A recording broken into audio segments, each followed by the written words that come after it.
Praise be to God.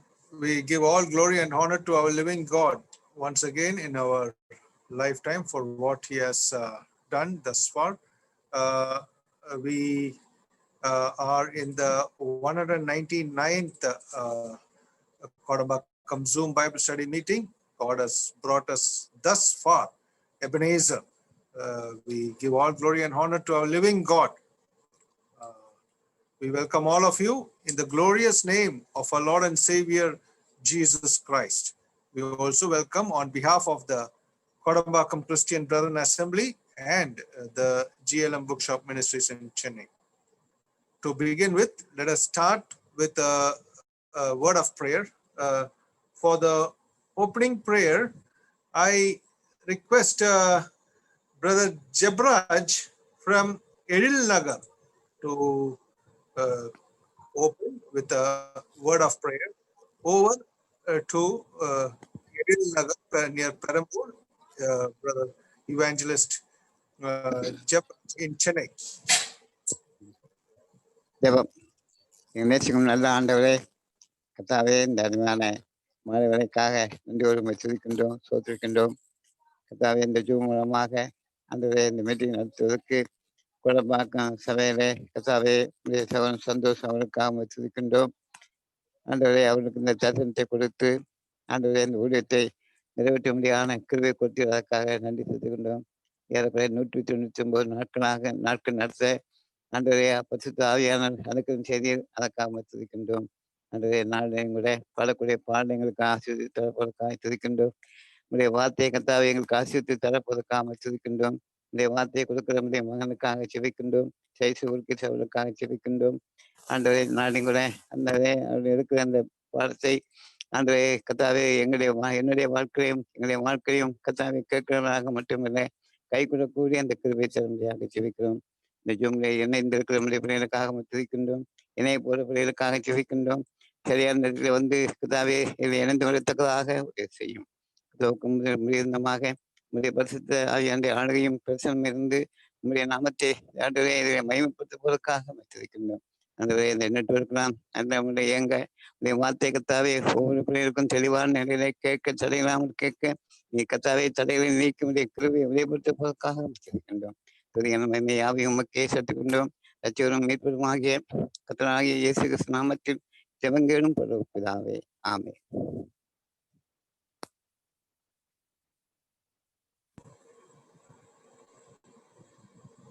Just we are going into the next session, that is a singing time.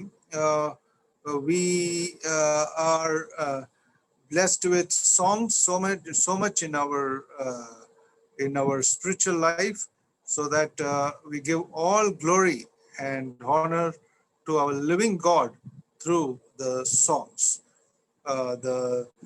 We usually sing two songs, Tamil songs. So we are going to sing two songs today. We are joyful to have with us our family. They would be singing songs for you. And over to our family, Tissy, Sister Tissy, Doreen, and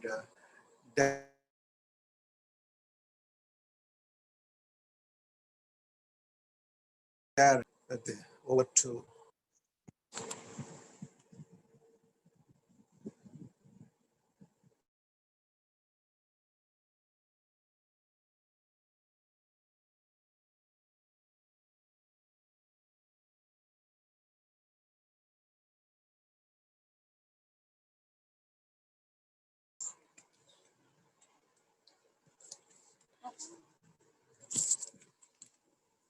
முதலாவதாக என்னை மறவாய் இயேசு நாதா என்று ஆரம்பிக்கும் பாடலை நாம் பாடுவோம்.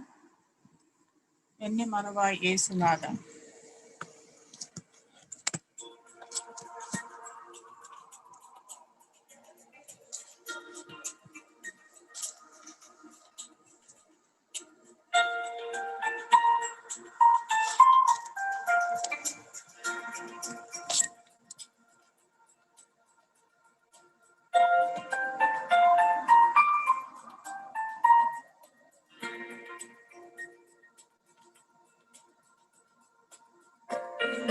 மறவா இயேசுநாதா உந்தன் தயவால் என்னை நடத்தும் என்னை மறவா இயேசுநாதா உந்தன் தயவால் என்னை நடத்தும் நல்ல ஜீவ வாக்குத்தத்தங்கள் வருந்தனக்காய் தந்ததாலே ஸ்தோத்திரம் நல்ல ஜீவ வாக்குத்தத்தங்கள் வருந்தனக்காய் தந்ததாலே ஸ்தோத்திரம் ஆபத்திலே அருள் துணையே பாதைக்கு நல்ல தீபமதே ஆபத்திலே அருள் துணையே பாதைக்கு நல்ல தீபமதே என்னை மறவா இயேசுநாதா உந்தன் தயவால் என்னை நடத்தும் என்னை மறவா இயேசுநாதா உந்தன் தயவால் என்னை நடத்தும்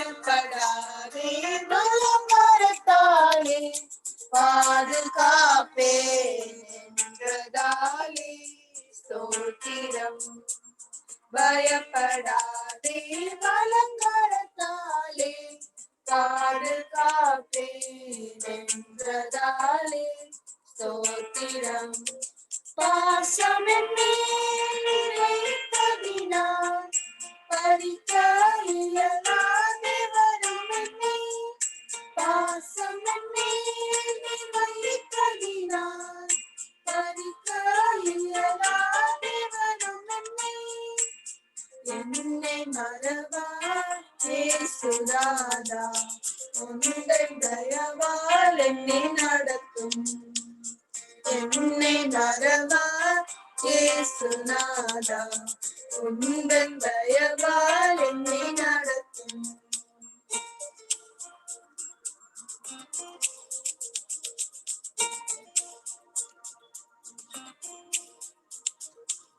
தாய் தன் செய்யே மறந்து விட்டாலும் மறவேன் என்னை என்றதாலே ஸ்தோத்திரம் தாய் தன் செய்யே மறந்து விட்டாலும் மறவேன் என்னை என்றதாலே ஸ்தோத்திரம் உள்ளங்கையில் உன்னத எந்தன் புகலிடமே மறைந்திருந்தோம் உள்ளங்கையில் உன்னத எந்தன் புகலிடமே என்னை மறவா இயேசுநாதா உந்தன் தயவால் என்னை நடத்தும் என்னை மறவா இயேசுநாதா உந்தன் தயவால் என்னை நடத்தும்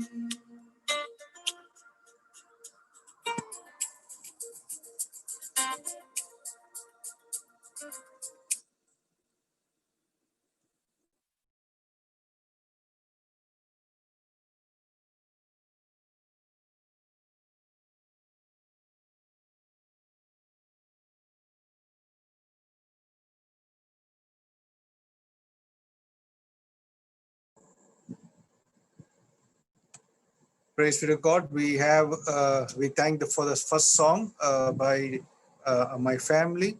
Now we have with us Brother Joseph Amitraj from Ramanathapuram. So we request Brother Joseph to sing a few songs. May the name of the Lord be glorified through our lyrics. He is a songwriter, and we praise God for his presence. Over to Brother Evangelist Joseph Amitraj.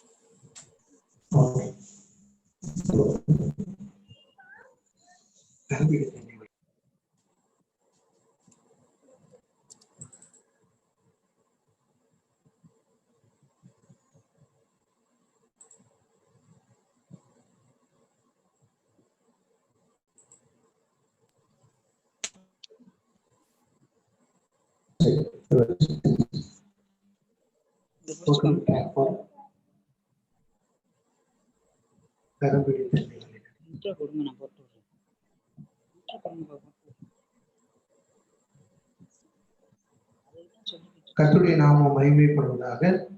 கரம்பிடி தென்னை வழி நடத்தும் கண்மணி போல காத்திருளும் என்ற ஒரு அருமையான ஒரு பாடல்.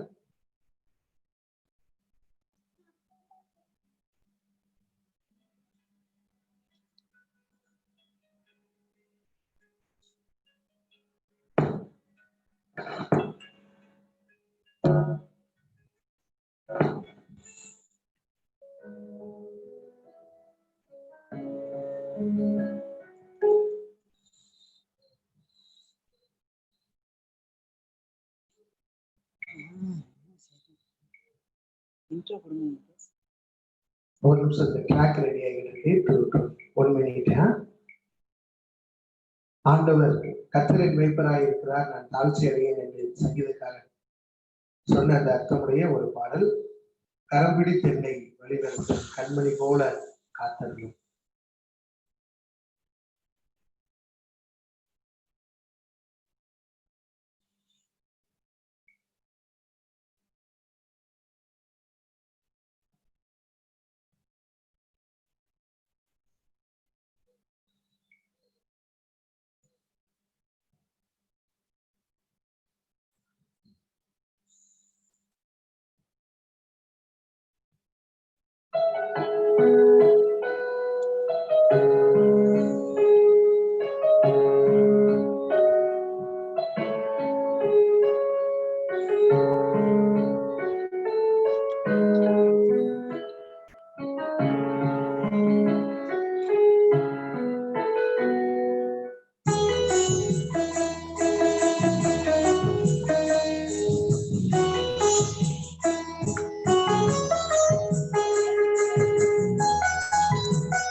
கருப்பிடி தென்னை வழி நடத்தும் கண்மணி போல காத்துக்கொள்ளும்.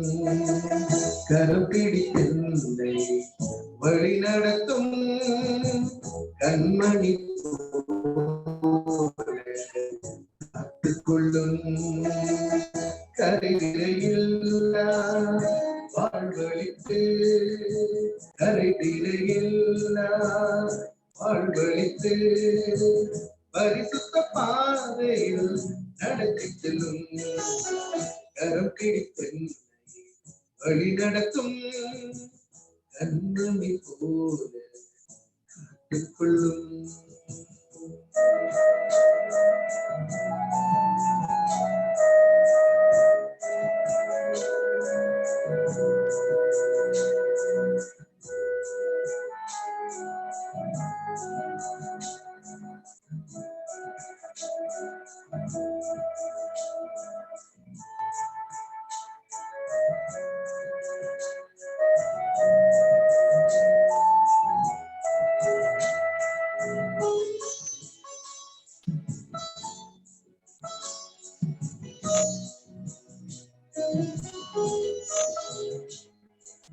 மேய்ப்பனே உம்மன்றை ஆடுதானே, மேய்ப்பிலும் மேய்ப்பலும் பின்னே செல்லுமே.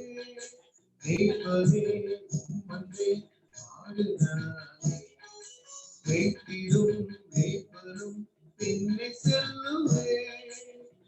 உள்வெளி மேய்ச்சல் காலத்திது அமர்ந்த தண்ணீரண்டை வழி நடத்தும்.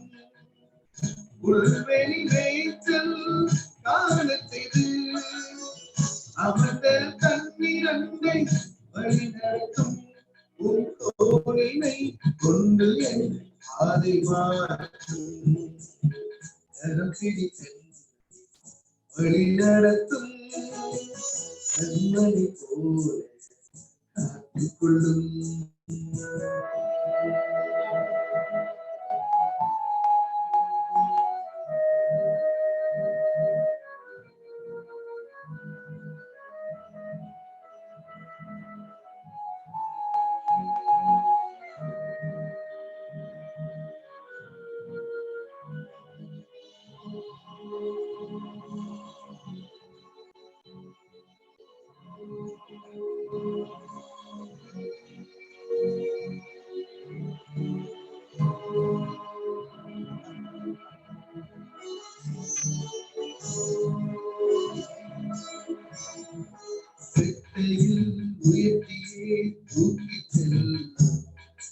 கழுவினை போல என் பயங்கள் மாற்றும் செக்கையில் உயர்த்தியை தூக்கி செல்லும் கழுவினை போல என் பயங்கள் மாற்றும் வானிலும் பூவிலும் நிலை நிறுத்தும் வரங்களினாலே என்னை நிரப்பும் வானிலும் பூவிலும் நிலை நிறுத்தும் வரங்களினாலே என்னை நிரப்பும் வார்த்தையை கொண்டு என் வாழ்வை மாற்றும் கரம் பிடித்தென்னை வழி நடத்தும் கண்மணி போல காத்துக் கொள்ளும்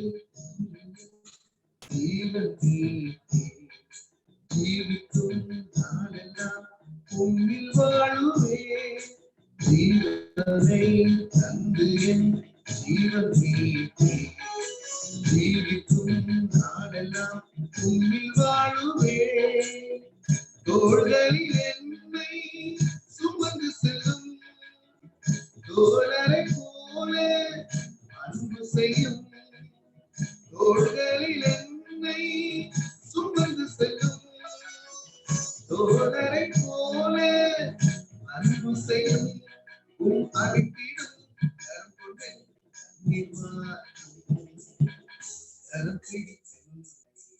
வழி நடத்தும் கண்மணி போல கொள்ளும் கரம் பிடித்தென்னை வழி நடத்தும் கண்மணி போல காத்துக்கொள்ளும் கரை திரையெல்லாம் வாழ்வழித்து கரை திரையெல்லாம் வாழ்வழித்து பரிசுத்த பாதையில் நடத்தி செல்லும் கரம் பிடித்தென்னை வழி நடத்தும் கண்மணி போல காத்துக்கொள்ளும்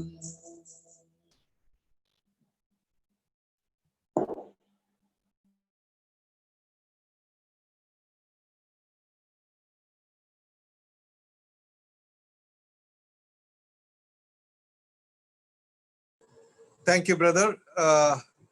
Joseph Amitraj from Ramanathapuram. It is the extreme towards Sri Lanka, and we praise God for the song he has sang. Beautiful, melodious, and blessed song by the songwriter Joseph Amitraj. We praise God, brother. Thank you very much for the song. May God be with you and your family. Now we welcome all of you in the glorious name of our Lord and Savior Jesus Christ. We also welcome on behalf of the Kodambakkam Christian Brethren Assembly in Chennai and the JLM Bookshop Ministries that is going on for the past 16 years by the grace of God. Today we have the 28th series of meeting, though it is 199th. In the 199th, 28 times Dr. Shaiju Varghese from Stewart's Bible College has taken the class on 1 Peter, and right now he is in 4th chapter, and the grace of the Lord has been seen in this, and we praise God for what God has been doing all these 8 months. And we have all the great joy in welcoming our dear brother Shaiju into this evening Bible study. And we also welcome our dear brother Silas from Saligramam Christian Assembly in Chennai to the evening Bible study. And he'll be translating the Bible study from English to Tamil. and we praise God for his presence also. We welcome all the participants from various quarters of India, Tamil Nadu, and across for the glory of God, so that the name of the Lord alone may be glorified through this. Now for the blessing of the message, I request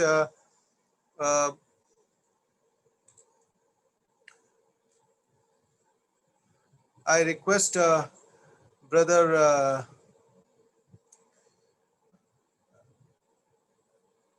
Madeshwaran to pray for the blessing of the message. Over to brother Madeshwaran in Namakkal in Tamil Nadu. We request brother Madeshwaran to pray for the blessing of the message. Over to Namakkal.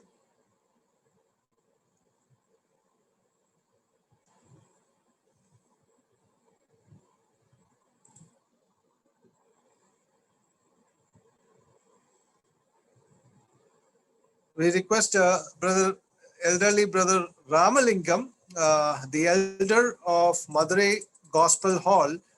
We request brother Ramalingam to pray for the blessing of the message. Over to Madurai. ஜெபம் செய்வோம். மோசமுள்ள பிதாவே, கிருபையுள்ள ஆண்டவரே, நன்றியோடு உம்மை துதிக்கிறோம். கர்த்தாவே, இந்த மாலை வேளையில நாங்கள் பல இடங்களில் இருந்து உங்களுடைய சமூகத்தில் அமர்ந்திருந்து இந்த ஜூம் மூலமாக உங்களுடைய வார்த்தைகளை கேட்கும்படியான நல்ல சந்தர்ப்பத்தை எங்களை கொடுத்ததற்காக ஸ்தோத்திரம். நாங்கள் கேட்க போகிற செய்தி எங்களுக்கு ஆசீர்வதித்தாரும். கர்த்தாவே, உங்களுடைய வேதத்திலிருந்து நாங்கள் எவ்வளவு ஆராய்ந்து பார்த்தாலும் ஆண்டவரே சொல்லி முடியாத ஆழமான சத்தியங்களை இந்த நாட்களிலே நாங்கள் கேட்டு வருகிறோம். கர்த்தாவே, எங்கள் ஒவ்வொருவருக்கும் ஆவிக்குரிய நிலையில ஆண்டவரே ஆவிக்குரிய ஆகாரங்களை கொடுத்து வருகிற அதுக்காக ஸ்தோத்திரம். இதற்காக முயற்சி எடுத்திருக்கிற அருமையான கோடம்பாக்க அசம்பிளிக்காக விசேஷமா சௌரன் சந்தோஷ் ஜான்சன் அவர்களுக்காக கர்த்தாவே, அதுபோல ஆண்டவரே அந்த நூல் நிலையத்திற்காக நாங்கள் நன்றியோடு துதிக்கிறோம். அவருடைய பிரயாசங்கள் எல்லாம் இம்மட்டும் வேறு ஆசிரியர்களுக்காக ஸ்தோத்திரம். நாங்கள் கேட்ட அருமையான பாடல்களுக்காக நன்றிகளுக்காக அருமையான தம்பி ஜோசப்புக்காக நன்றி செலுத்துகிறோம். தொடர்ந்து கேட்கக்கூடிய செய்தி எங்களுக்கு ஆசீர்வதித்தாரும். உடைய பிரச்சனத்தினை ஆண்டு கொள்ளும், எந்த தடை இல்லாத பாதுகாத்துக் கொள்ளும். உடைய பிள்ளைக்கு ஆண்டவரே உங்களுடைய வார்த்தைகளை தாராளமாய் உடைய வார்த்தைகளை கொடுத்து நாங்கள் ஆவிக்குரிய அநேக காரியங்களை கற்றுக்கொள்ள எங்களுக்கு உதவி செய்யும். கர்த்தராகிய இயேசு கிறிஸ்துவின் நாமத்தில் மனத்தாழ்மையோடு வேண்டிக் கொள்கிறோம் நல்ல பிதாவே, ஆமென். Now we are going into the Bible study. Over to Chennai. Both of the dear ones are in Chennai. Dr. Shaiju Varghese and brother evangelist Silas Subramanian.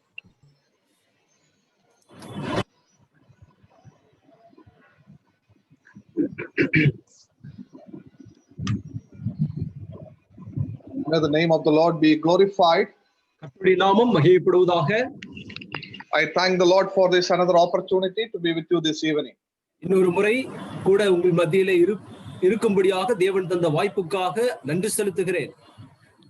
As we are together in God's presence, let us pray that the Lord may help us to consider His word and be blessed by the power of the Spirit of God.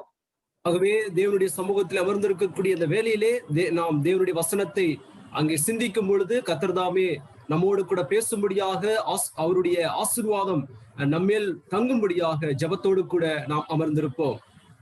We are in 1 Peter chapter 4. நாம் 1 பேதுரு 4ஆம் அதிகாரத்திலே இருக்கிறோம்.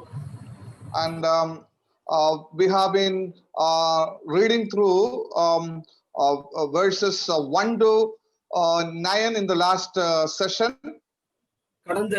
கடந்த வாரத்திலே 4ஆம் அதிகாரம் 1 to 9 வரையில வசனங்களை நாம் படித்தோம். And this evening we are going to consider especially verses 12 to 19. இப்பொழுது 12 to 19 வசனங்களை நாம் சிந்திக்க இருக்கிறோம். Verses 12 to 19. Chapter 4 verses 12 to 19. 4ஆம் அதிகாரம் 12 to 19 வரை வசனங்கள். Now here we read about facing the fiery trials. இந்த இடத்திலே அங்கே அக்னி போன்ற உபத்திரவங்களை எவ்விதமாக சந்திப்பது என்பதை நாம் இங்கே பார்க்கிறோம். how a child of God can face the fiery trials. அக்னி போன்ற உபத்திரவத்தை தேவனுடைய பிள்ளை எப்படி சந்திப்பது அல்லது மேற்கொள்வது? And that's what very specially emphasized by Apostle Peter in this passage.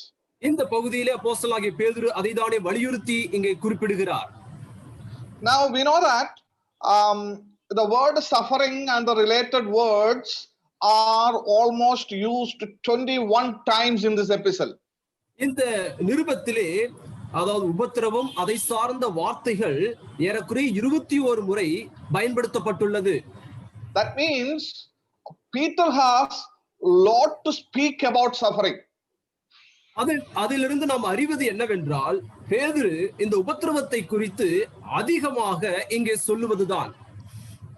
We know that the time in which Peter was writing this epistle, it was a time of fiery trials from the hand of Nero, the Roman emperor. அப்போஸ்தலனாகிய பேதுரு இந்த நிருபத்தை எழுதி கொண்டிருக்கும் பொழுது அல்லது தன்னுடைய காலத்திலே அங்கே ரோம அரசனாகிய நீரோவினாலே அதிகமான அங்கே உபத்திரவங்களை சந்தித்துக் கொண்டிருந்தார்கள். And we know that the Christians were going through severe kinds of sufferings, and many were very much disturbed by the trials that they were facing. இந்த சமயத்திலே கிறிஸ்துவர்கள் அநேகர் அதிகமான உபத்திரவங்கள் மத்தியிலே காணப்பட்டார்கள். அதிகமாக அவர்கள் வாழ்க்கையிலே பாடுகளை அனுபவித்தார்கள். அப்படிப்பட்ட சூழ்நிலையிலே தான் இந்த காரியங்களானது நடைபெறுகிறது. Now the question here is how we should respond to these kind of fiery trials that comes to our lives.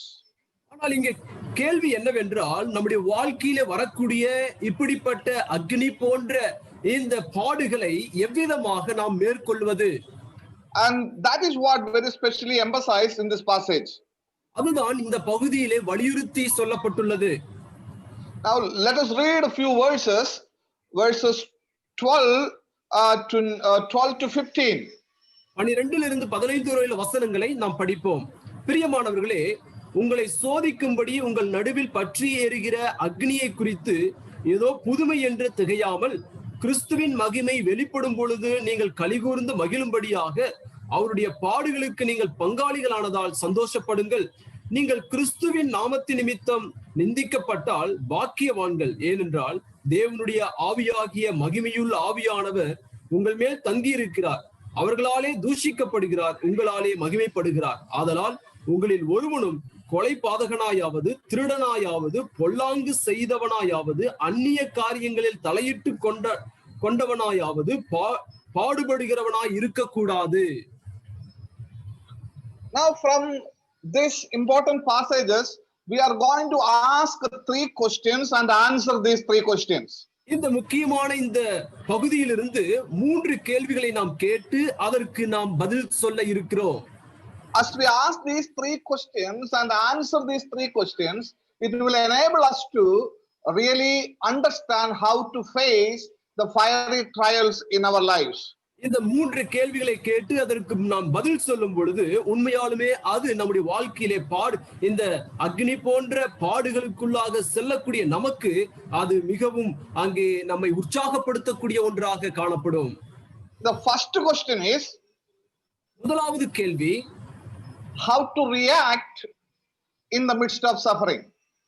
அந்த பாடுகள் மத்தியிலே எவ்விதமாக நாம் செயல்படுவது? And the second question is, what to remember when we face fiery trials. இந்த அக்னி போன்ற இந்த பாடுகளை நாம் சந்திக்கும் பொழுது எதை நாம் நினைவு கூற வேண்டும்? And the third question is, whom we are to relay in the midst of sufferings. இந்த பாடுகள் மத்தியிலே நாம் யாரோடு நம்மை தொடர்பு படுத்திக் கொள்ள வேண்டும்? Yes, the first question is how to react in the midst of fiery trials. இந்த அக்னி போன்ற உபத்திரவத்திலே நாம் எவ்விதமாக செயல்படுவது? And the second question is what to remember in the midst of fiery trials. இந்த அக்னி போன்ற இந்த பாடுகளிலே எதை நாம் நினைவு கூற வேண்டும்? And the third question is whom we are to relay in the midst of fiery trials. மூன்றாவதாக இந்த அக்னி போன்ற இந்த பாடுகளிலே யாரோடு நாம் தொடர்புபடுத்தி நம்மை காட்ட வேண்டும் என்ற 3 கேள்விகள். These 3 questions are clearly answered in verses 12 to 19. இந்த 3 கேள்விகளுக்கு இந்த 12 - 19 வரையுள்ள வசனங்கள் தெளிவாக அங்கே பதில் தருகின்றன. Now when we understand the answers for these 3 questions, இந்த 3 கேள்வியை நாம் சரிவர புரிந்து கொள்வோம் என்றால், that will help us to face these fiery trials in our lives with a proper attitude. அதை இந்த நம் வாழ்க்கையில வரக்கூடிய இந்த அக்னி போன்ற இந்த பாடுகளை நாம் புரிந்து கொள்ளும் பட்சத்தில் அதற்கு சரியான விதத்திலே நாம் செயல்படுவதற்கு அது நமக்கு உறுதுணையாக இருக்கும். The first question let us consider briefly. முதலாவது கேள்வியை சுருக்கமாக நாம் பார்ப்போம். How to react in the midst of fiery trials? இந்த அக்னி போன்ற பாடுகளின் மத்தியிலே நாம் எவ்விதமாக செயல்பட வேண்டும்?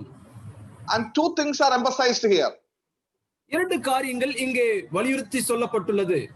Number 1, முதலாவதாக, when we face the fiery trials, we should not be surprised. இந்த அக்னி போன்ற இந்த பாடுகளை நாம் சந்திக்கும் பொழுது நாம் ஒருபோதும் புதுமை என்று எண்ணக்கூடாது. We should not be surprised by the fiery trials. இந்த அக்னி போன்ற பாடுகளில் நாம் திகைக்க கூடாது. And we read it in verse 12. அது 12ஆம் வசனத்திலே நாம் படிக்கிறோம்.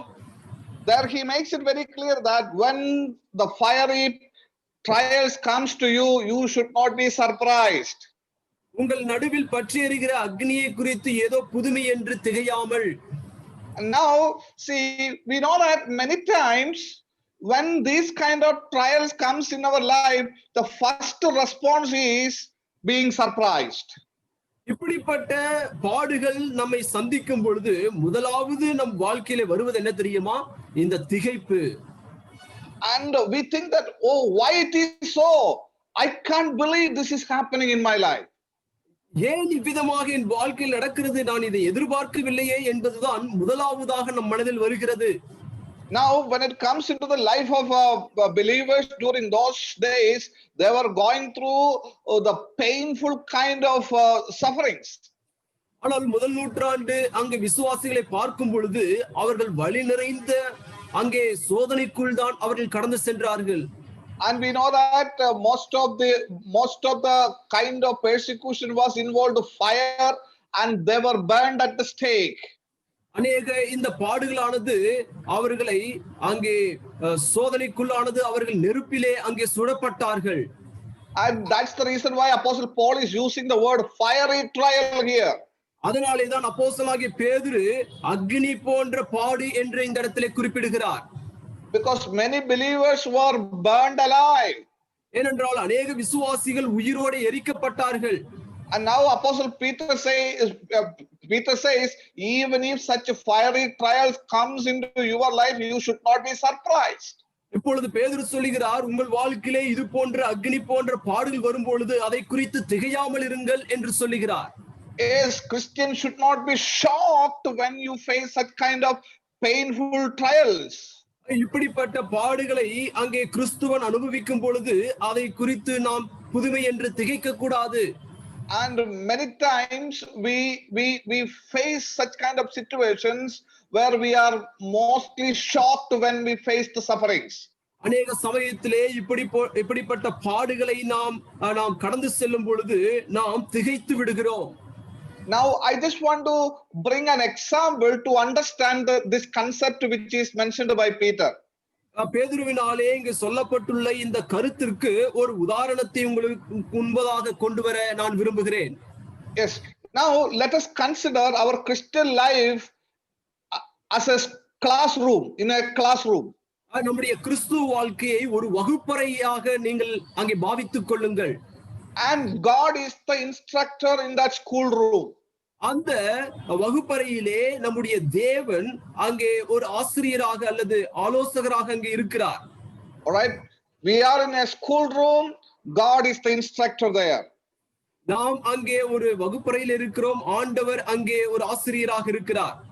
Now, as we continue there in the schoolroom, when the quizzes, when the test, when the exams, the periodic examination, when all these things are coming, it is not a surprise at all. அப்படி நாம் வகுப்பறையில் இருக்கும் பொழுது நமக்கு அந்த இடத்திலே கேள்விகள் கேட்கப்படும், அங்கே தேர்வுகள் நடத்தப்படும், இப்படி அங்கே சோதனைகள் அங்கே கொடுக்கப்படும், இப்படி பலப்பட்ட காரியங்கள் அங்கே நடைபெறும். இது ஒருபொழுதும் நம்மை திகைக்க வைக்காது. Yes, the test given by the instructor is not going to be a strange thing for us in the classroom. அங்கே வகுப்பறையிலே அங்கே ஆசிரியரால் நமக்கு கொடுக்கப்படக்கூடிய அந்த பரீட்சைகளானது ஒருபொழுதும் நம்மை திகைப்புக்குள் ஆக்காது. As long as we are in the learning process, we have to write the examination, the test and the quizzes. நாம் அங்கே கற்றுக்கொள்ளக்கூடியவர்களாக இருக்கின்ற காலம் வரைக்கும் இப்படிப்பட்ட தேர்வுகள் பரீட்சைகளை நாம் சந்தித்தாக வேண்டும். And especially when it comes into our Christian life, we need to understand that we are also in a process of learning. ஆகவே கிறிஸ்துவ வாழ்க்கையிலே நாம் வரும்பொழுது கூட நாமும் அங்கே பயிற்சி, அதாவது கற்றுக்கொள்ளக்கூடியவர்களாக இருக்கிறோம் என்பதை நாம் அறிந்து கொள்ள வேண்டும். In our learning process, we are learning to become like our Lord Jesus Christ. நம்முடைய இந்த பயிற்சியின் காலத்திலே நம்முடைய இரட்சகராக இயேசு கிறிஸ்துவை போல நாம் மாறிக்கொண்டிருக்கிறோம், அந்த வளர்ச்சியில இருக்கிறோம் என்பதை அறிந்து கொள்ளுங்கள். And therefore, in the learning process, as we are in this world, when our instructor from heaven sends the test in our life, it is not at all a strange, it is the part of that learning process. ஆகவே இப்படியாக நாம் வளர்ச்சியின் பாதையில இருக்கும் பொழுது, பரலோகத்தின் தேவன் நமக்கு இப்படிப்பட்ட பரீட்சைகளை, சோதனைகளை கொடுக்கும் பொழுது அதை நாம் புதுமையாக எண்ணாமல் அது நம்முடைய வளர்ச்சிக்காக என்பதை நாம் கருதி எடுத்துக்கொள்ள வேண்டியது அவசியம். Yes, we are in the learning process. Our instructor in heaven sends test in our lives. நாம் கற்றுக்கொள்ளக்கூடிய அந்த பகுதியில இருக்கும் பொழுது பரலோகத்தின் தேவன் நமக்கு ஆசானாக இருந்து அங்கே நம்மை சோதிக்கக்கூடியவராக அங்கே இருக்கிறார். So when he sends that test, it is not a strange thing, it is the part of the learning process. அங்கே அவர் நமக்கு இந்த சோதனைகளை அனுப்புவது என்பது அது வளர்ச்சியினுடைய ஒரு பகுதியாக இருக்கிறதே தவிர அது நமக்கு புதுமையான ஒன்று அல்ல. Therefore, when the trials and fiery sufferings comes in our lives, the believer should never be surprised at it. ஆகவே இப்படிப்பட்ட அக்னி போன்ற இந்த சோதனைகள் ஒரு விசுவாசியுடைய வாழ்க்கையிலே வரும் பொழுது அது புதுமை என்று ஒரு விசுவாசி நினைத்து விடக்கூடாது. Not only that, the Lord has made it very clear to everybody. ஆண்டவர் எல்லாருக்கும் தெளிவாக அங்கே சொல்லி இருக்கிறார், if you belong to this world, it would love you. இந்த உலகத்திற்கு நீங்கள் சொந்தமானவர்கள் என்றால் இந்த உலகம் உங்களை நேசிக்கும். Since you do not belong to this world, it will hate you. நீங்கள் இந்த உலகத்திற்கு உரியவர்கள் அல்லாததினாலே இந்த உலகம் உங்களை பகைக்கிறது. So as we live in this world as strangers, we need to understand that this world will hate us and there will be fiery trials in our lives. ஆகவே இந்த உலகத்திலே நாம் அங்கே பிரதேசத்தாராக அந்நியர்களாக இருக்கிறபடியினாலே இந்த உலகம் நம்மை பகைக்கும், இந்த உலகம் நம்மை அங்கே பாடுகளுக்கு உட்படுத்தும் என்பதை அறிந்து கொள்ளுங்கள். So it is very clearly informed that we are called to suffer, and the suffering is the part of our learning process. Therefore, we should expect the suffering all the time. We should never be surprised by that. ஆகவே நாம் பாடுபடும்படியாக அழைக்கப்பட்டிருக்கிறோம். வளர்ச்சியினுடைய ஒரு பகுதியாக இந்த பாடுகளானது நம் வாழ்க்கையில இருக்கிறது. ஆகவே இதை காணும் பொழுது நீங்கள் புதுமை என்று திகைக்க கூடாது. So first of all, we should not be surprised by the fiery trials. ஆகவே முதலாவதாக இந்த அக்னி போன்ற இந்த பாடுகளை பார்த்து நீங்கள் புதுமை என்று திகையாமல் இருங்கள். The second thing that Apostle Peter mentioned here is, இரண்டாவதாக அப்போஸ்தலனாகிய பேதுரு குறிப்பிடுவது என்னவென்றால், we should rejoice in the midst of the fiery trials. இந்த அக்னி போன்ற பாடுகளின் மத்தியிலே நாம் களிகூர வேண்டும். Yes, we should rejoice in the midst of the fiery trials. Verse 13. 13ஆம் வசனத்திலே இந்த அக்னி போன்ற இந்த பாடுகள் மத்தியிலே நாம் களிகூர்ந்து மகிழ வேண்டும் என்று சொல்லப்பட்டுள்ளது. Sometimes it looks like a strange thing. இது ஒருவேளை அந்நிய காரியமாக நமக்கு தோன்றலாம். How can we rejoice when we go through the difficult times and the persecutions in this world? பாடுகள் மத்தியிலே அல்லது கடினமான சூழ்நிலைகளில் மத்தியிலே இந்த உலகத்திலே செல்லும் பொழுது எவ்விதமாக களிகூர்ந்து மகிழ முடியும்? That's a question which comes into our mind. இதுதானே நம்முடைய மனதிலே எழும்பக்கூடிய கேள்வியாக உள்ளது. But the answer is given very specially in the epistle of James chapter 1 verse 2. குறிப்பாக யாக்கோபு 1:2 அதற்கான விளக்கம் மிக சிறப்பாக கொடுக்கப்பட்டுள்ளது. He says like this. அவர் இவ்விதமாக சொல்லுகிறார், Brethren, consider it all joy. அங்கே 2வது வசனத்தில், என் சகோதரரே நீங்கள் பலவிதமான சோதனைகள் அகப்படும் பொழுது, 3ஆம் வசனத்தின் கடைசி பகுதியில் அதை மிகுந்த சந்தோஷமாக எண்ணுங்கள். Yes, it begins with the word brethren. அது 2ஆம் வசனம் என் சகோதரரே என்று ஆரம்பிக்கிறது. So what he wants to emphasize there is, இங்கே எதை வலியுறுத்த விரும்புகிறார் என்றால், only the believers are able to rejoice in the midst of fiery trials. இந்த அக்னி போன்ற இந்த பாடுகள் மத்தியிலே அங்கே விசுவாசி மாத்திரமே அங்கே சந்தோஷத்தோடு அதை எதிர்கொள்ள முடியும். Nobody else will be able to rejoice. மற்ற எவரும் அங்கே சந்தோஷப்பட முடியாது. If you are a believer, you have the resources from heaven which will really strengthen you to rejoice in the midst of the fiery trials. நீங்கள் விசுவாசியாக இருக்கும் பட்சத்தில் பரலோகத்திலிருந்து வரக்கூடிய அந்த அந்த அந்த கிருபைகளானது இந்த பாடுகள் மத்தியிலும் நாம் சந்தோஷத்தோடு அதை மேற்கொள்வதற்கு நமக்கு உதவி செய்யக்கூடியதாக இருக்கிறது. So it is possible only with the believers. இது விசுவாசிகளுக்கு மாத்திரமே சாத்தியமான ஒன்று. We have a wonderful example of Paul and Silas in the book of Acts. அப்போஸ்தலர் நடவடிக்கைகளிலே பவுல் சீலா ஆகிய மிக சிறந்த உதாரணம் நமக்கு கொடுக்கப்பட்டுள்ளது.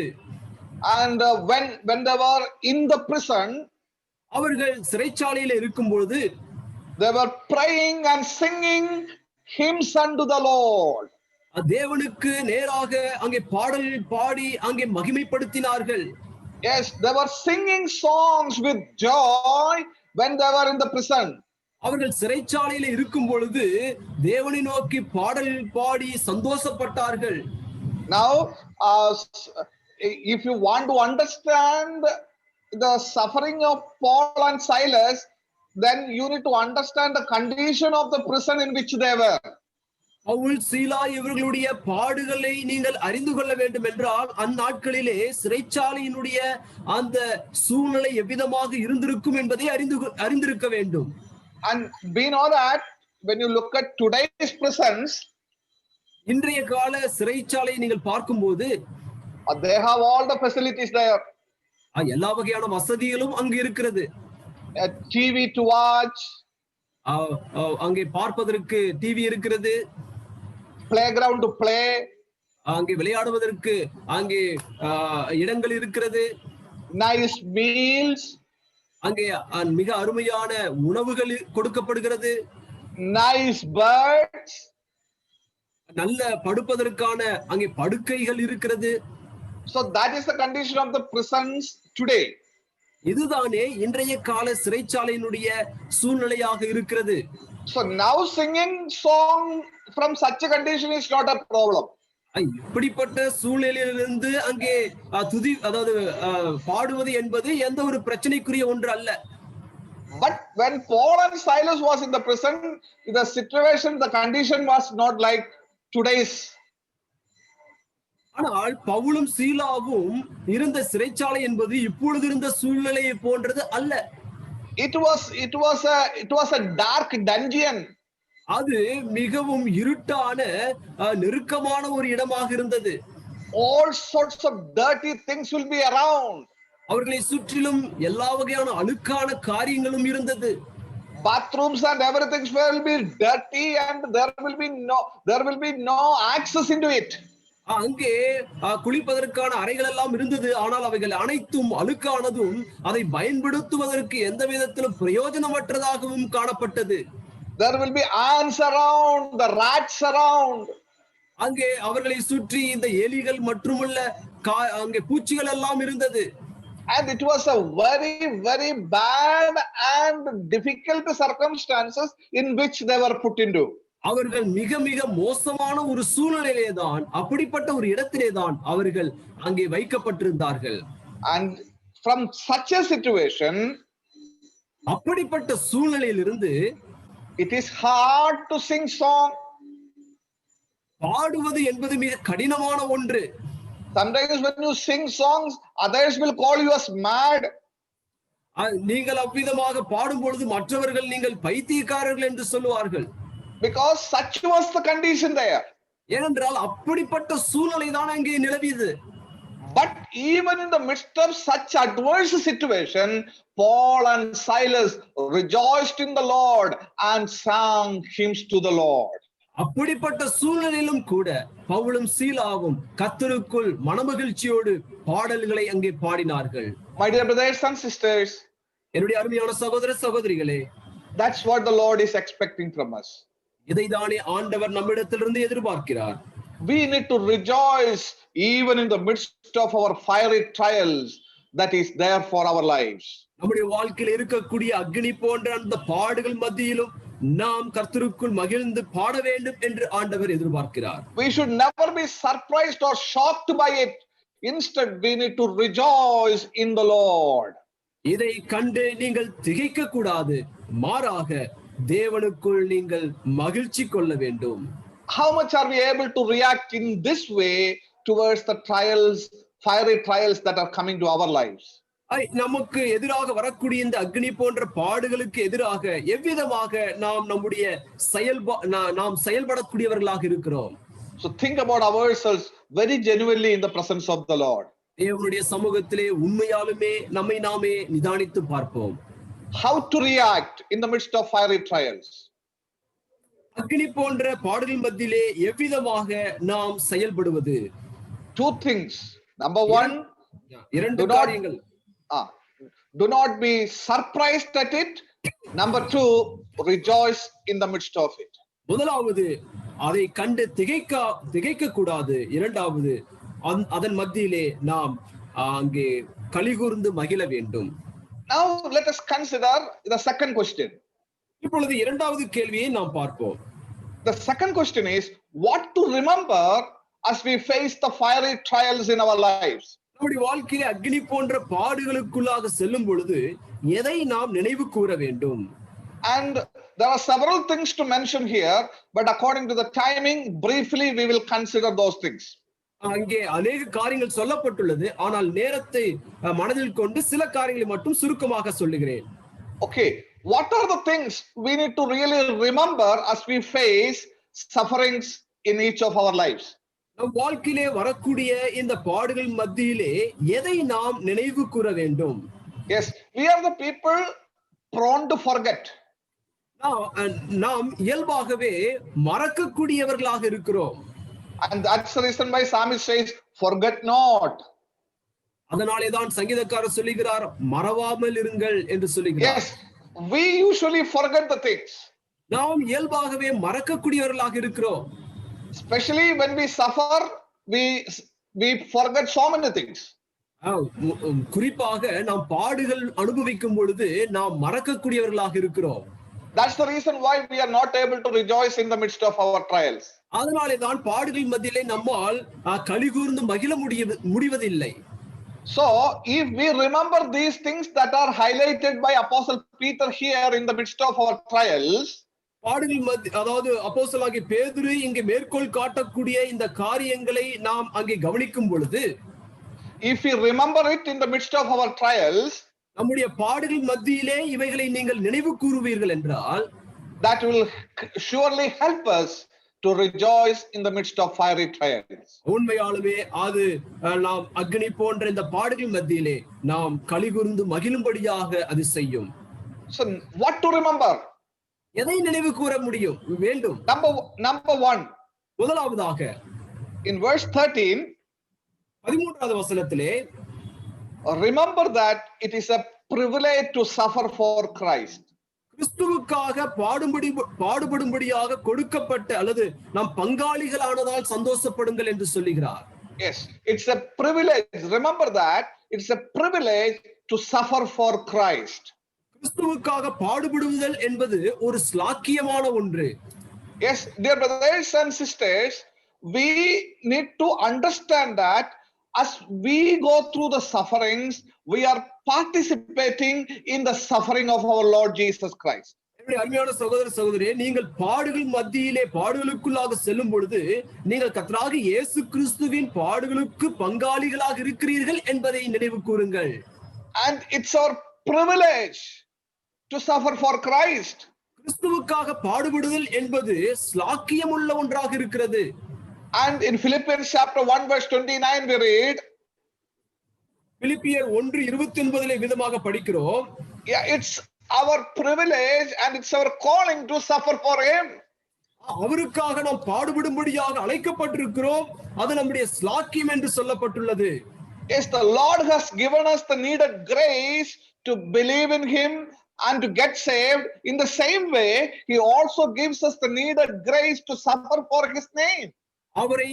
அவரை ஏற்றுக்கொள்வதற்கு எவ்விதமாக கிருபை அளிக்கிறாரோ அதை போலவே அவருக்காக பாடுபடுவதற்கும் அவர் நமக்கு கிருபை அளிக்கிறார். In the book of Acts chapter 5 verse 41, அப்போஸ்தலர் நடவடிக்கைகள் 5:41 we read about the apostles there. அங்கே இருக்கக்கூடிய எதிர்ப்புகளை பார்க்கிறோம். We read about apostles there. அங்கே அப்போஸ்தலர்களை அங்கே பார்க்கிறோம். And we especially read that they counted worthy of suffering disgrace for the name.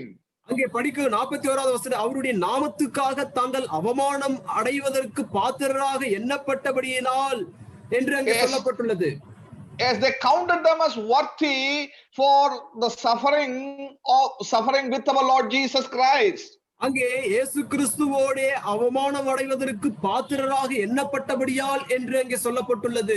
So as we consider all these verses together, we need to realize that it is a privilege for all of us to suffer for the name of our Lord Jesus Christ. ஆகவே இவைகளை எல்லாம் ஒட்டுமொத்தமாக வைத்து பார்க்கும் பொழுது நாம் இயேசு கிறிஸ்துவின் நாமத்தின் நிமித்தமாக பாடுபடுதல் என்பது அது நமக்கு கொடுக்கப்பட்ட அங்கே ஸ்லாக்கியமாக இருக்கிறது.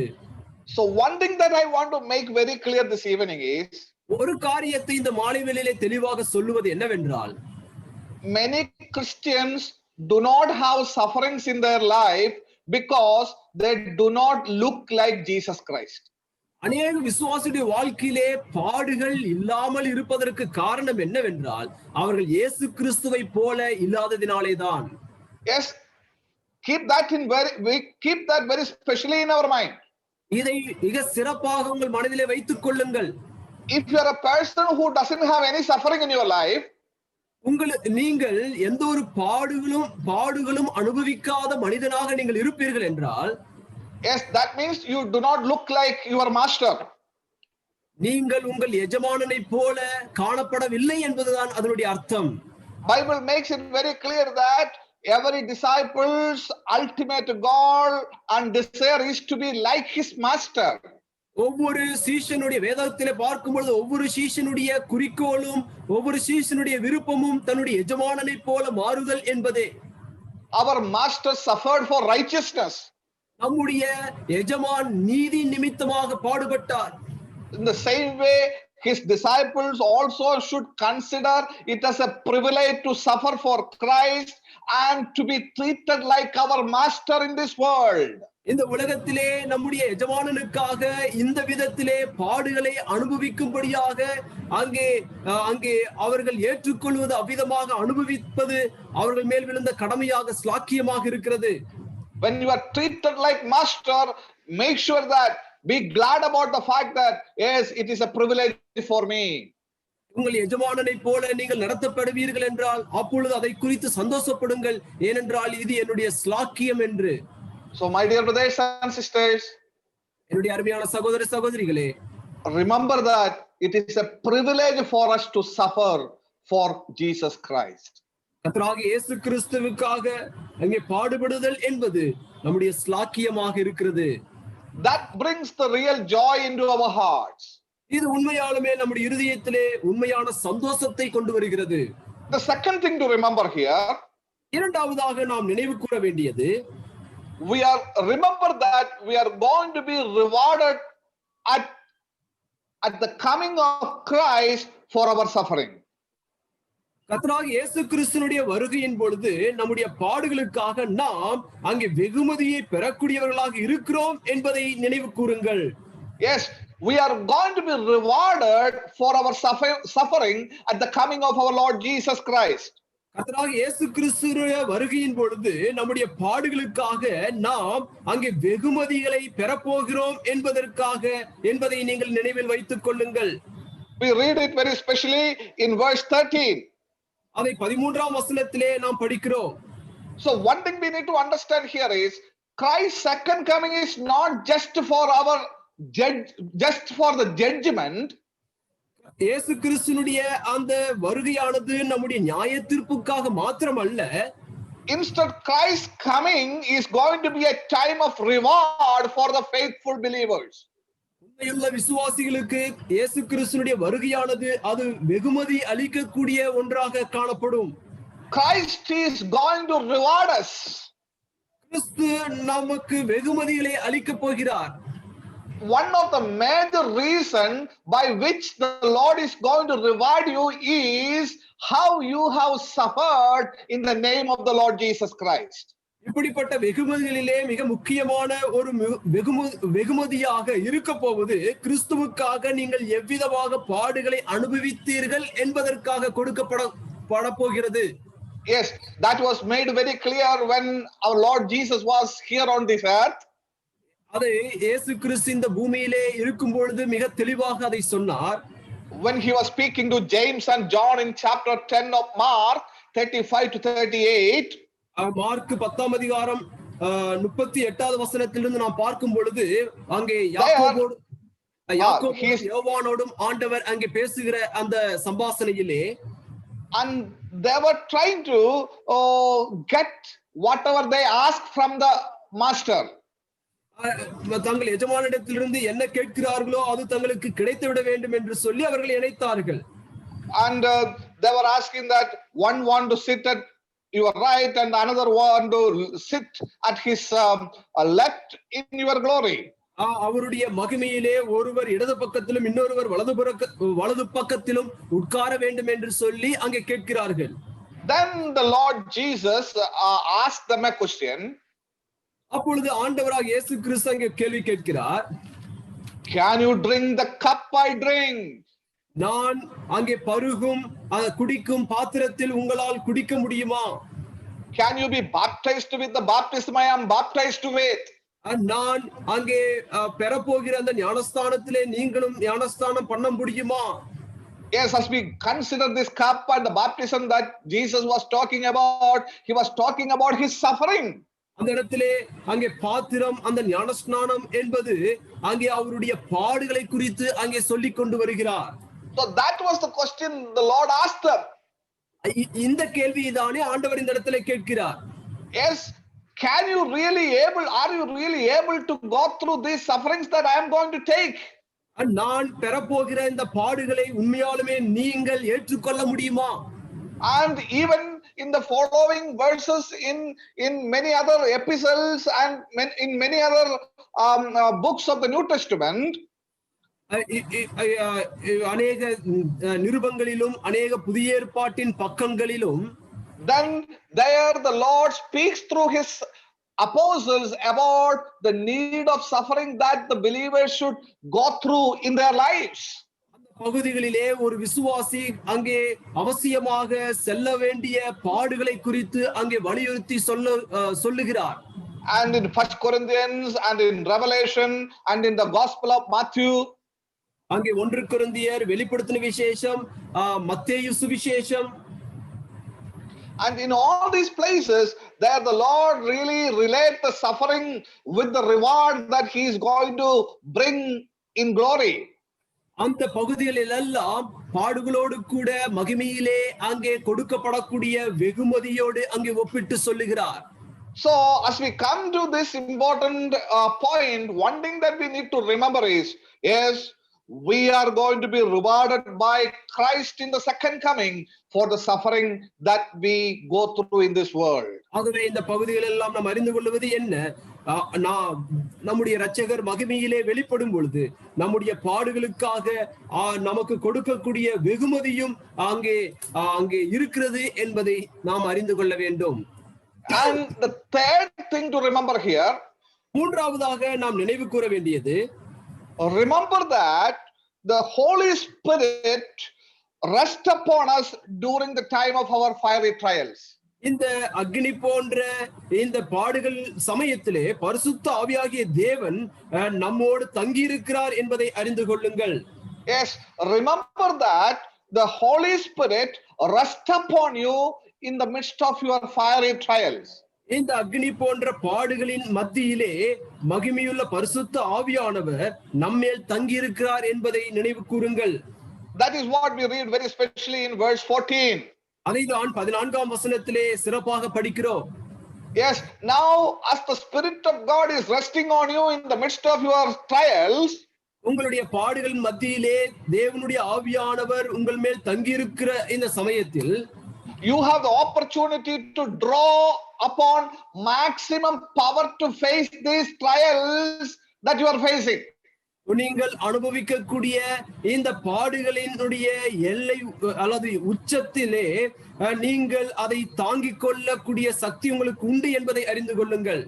Yes, you are able to receive, you have the opportunity to receive the needed power from the Holy Spirit to face any kind of trials that are coming in our lives. உங்கள் வாழ்க்கையிலே எந்த விதத்திலும் எப்படிப்பட்ட பாடுகள் வந்தாலும் அதை ஏற்றுக்கொள்ளக்கூடிய அதை மேற்கொள்ளக்கூடிய சக்தியை கொடுக்கக்கூடிய தேவ ஆவியானவர் உங்கள் மேல் தங்கி இருக்கிறார் என்பதை அறிந்து கொள்ளுங்கள். The Spirit of God is having an intimate relationship with you in the time of your fiery trials. இந்த அக்னி போன்ற பாடுகள் மத்தியிலே தேவ ஆவியானவர் உங்களோடு கூட நெருங்கின உறவு வைத்திருக்கிறார் என்பதை அறிந்து கொள்ளுங்கள். It is the time of fiery trials that makes you very closer to the Spirit of God. இந்த பாடுகளின் சமயம் தானே தேவனுடைய ஆவியானவரோடு நீங்கள் நெருங்குவதற்கான நேரம் என்பதை நீங்கள் புரிந்து கொள்ளுங்கள். It is the time in which you need to draw the needed strength from the Spirit of God to face these fiery trials. இந்த பாடுகளை நீங்கள் மேற்கொள்வதற்கு தேவ ஆவியானவரிடத்திலிருந்து நீங்கள் பலனை பெற்றுக்கொள்வது அவசியமுள்ள ஒன்றாக காணப்படுகிறது. Yes, the Spirit is resting upon you. He comes near to you. He brings strength to you. இந்த தேவ ஆவியானவர் உங்கள் மேல் தங்கி இருக்கிறார். அவர் உங்கள் அருகிலே வருகிறார். உங்களுக்கு அவர் அங்கே உதவி செய்யக்கூடியவராக இருக்கிறார். That is what we really read in the book of Acts, especially in the case of Stephen and his martyrdom. அதைதானே அப்போஸ்தலர் நடவடிக்கைகளிலே ஸ்தேவானுடைய அந்த இரத்த சாட்சியின் அனுபவத்திலே நாம் பார்க்கிறோம். And that is the clear picture that Apostle Peter is bringing before us in this verse. இந்த வசனத்திலே இப்படிப்பட்ட ஒரு தெளிவான படத்தை தான் பேதுரு இந்த இடத்திலே நமக்கு முன்பதாக கொண்டு வருகிறார். Exactly what happened in the life of Stephen could happen even in the life of any believer who really faced the fiery trials with the help of the Holy Spirit. அங்கே சேவானுடைய வாழ்க்கையில என்ன நடந்ததோ அதே போன்ற சம்பவம் அங்கே ஒவ்வொரு விசுவாசியுடைய வாழ்க்கையிலே நடப்பதற்கு சாத்தியம். அப்படிப்பட்ட சூழ்நிலையிலே தேவ ஆவியானவர் நமக்கு உதவி செய்யக்கூடியவராக இருக்கிறார் என்கின்ற ஒரு அருமையான படத்தை இந்த இடத்திலே கொண்டு வந்து நிறுத்துகிறார். What a picture Peter brings before us to encourage us in the midst of our fiery trials. இங்க அக்னி போன்ற இந்த பாடுகளின் மத்தியிலே ஒரு அழகான ஒரு சித்திரத்தை இந்த இடத்திலே அப்போஸ்தலனாகிய பேதுரு கொண்டு வந்து நிறுத்துகிறார். And that is the third important thing to remember when you face sufferings. மூன்றாவது, இந்த நீங்கள் பாடுகளை அனுபவிக்கும் பொழுது நீங்கள் நினைவு கூற வேண்டிய மூன்றாவது காரியமாக இது இருக்கிறது. And the fourth important thing to remember is, நான்காவது நாம் நினைவு கூற வேண்டிய மிக முக்கியமான காரியம், sometimes our suffering is deserved. சில நேரங்களிலே இந்த பாடுகளானது It is deserved. It is deserved. அது ஏற்றுக்கொள்ளப்படக்கூடிய ஒன்றாக இருக்கிறது. Yes, we read in verse 15. 15வது வசனத்திலே நாம் படிக்கிறோம், sometimes you deserve such suffering because of your sins. உங்களுடைய பாவத்தின் நிமித்தமாக இந்த பாடுகள் உங்களுக்கு வரக்கூடியதாக இருக்கிறது. Yes, sometimes some of the sufferings, when you consider, it is something that you deserve because of your sin. சில பாடுகளை நாம் பார்க்கும் பொழுது அது நிச்சயமாக உங்களுக்கு வர வேண்டிய ஒன்று. ஏனென்றால் அது உங்கள் பாவத்தின் நிமித்தமாக அது உங்களுக்கு வருகிறது. Some of the fiery ordeals that is there in your life as a result of our sinful behavior. சில அக்னி போன்ற அந்த பாடுகள் எதன் நிமித்தமாக வென்றால் நம்முடைய பாவ சுபாவத்தின் நிமித்தமாக அது வரக்கூடியதாக இருக்கிறது. Now if you are suffering because of your sins, that is not going to bring any glory to God. உங்களுடைய பாடுகள் பாவத்தின் நிமித்தமாக வரும் என்றால் அது எந்த விதத்திலும் தேவனுக்கு மகிமையை அதாவது வெகுமதியை கொடுக்க போவது இல்லை. Instead, you are reaping the consequences for your sins. மாறாக பாவத்தினுடைய விளைவை நீங்கள் அனுபவிக்க வேண்டும். That is a shameful experience in the life of believer. ஒரு விசுவாசியுடைய வாழ்க்கையிலே இது மிகவும் அவமானத்திற்குரிய ஒன்றாக இருக்கும். So when you go through the fiery trials, you need to remember and understand whether it is in my life because of my sin or not. ஆகவே இந்த அக்னி போன்ற பாடுகள் மத்தியிலே செல்லும் பொழுது ஒரு விசுவாசி புரிந்து கொள்ள வேண்டியது இது என்னுடைய பாவத்தின் நிமித்தமாக வருகிறதா இல்லையா என்பதை அறிந்து கொள்ள வேண்டும். So that is the fourth important thing to remember. இதைதான் நான்காவதாக நினைவு கூற வேண்டிய காரியம். And the fifth important thing to remember is in verse 16. ஐந்தாவதாக நினைவு கூற வேண்டிய காரியம் 16வது வசனத்திலே இருக்கிறது. We read there, most of the suffering is because we suffer as a Christian. அநேக பாடுகள் கிறிஸ்துவனாய் இருப்பதினால் நாம் அங்கே அனுபவிக்கிறோம். Most of the suffering we face because we suffer as a Christian and we no need to feel shame about it.